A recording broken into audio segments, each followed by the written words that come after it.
Yan, yung plus sign na yan.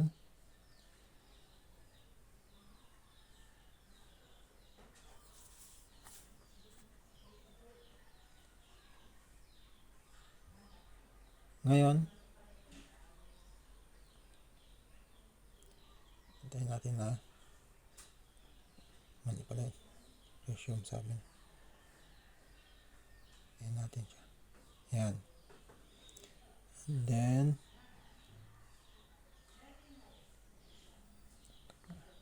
hindi tayo sa dati. Una, plus sign. Yan. Next, not for kid. Yan.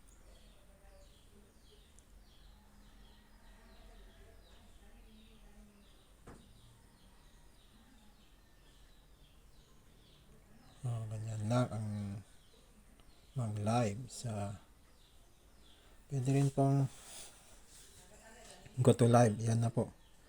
Pero kung hindi mo pa kasi may mali pa dyan. Yan. Next. Ayan. Tapos kailangan naka-public. Pwede rin no, private. So, kailangan mo maglagay ng title.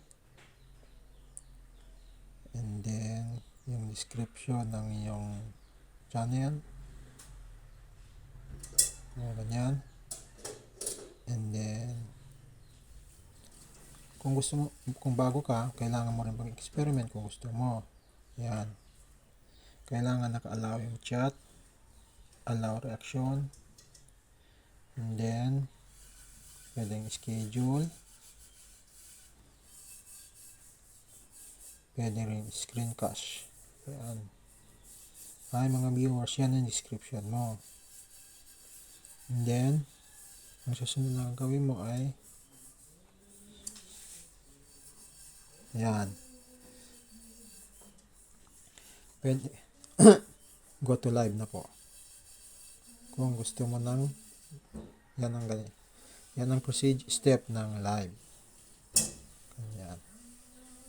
O, ganyan na siya. O, diba? O, naka-live ka na. So, ganyan lang po ang mag-live. Ngayon, exit ko na po kasi hindi pa naman ako mag-live.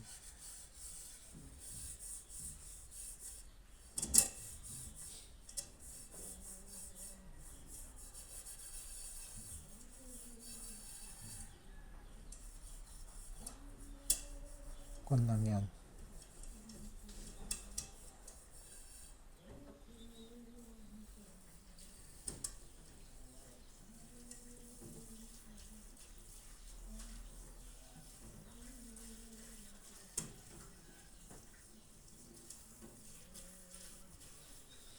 So, yun lang po ang step kung paano mag-live po.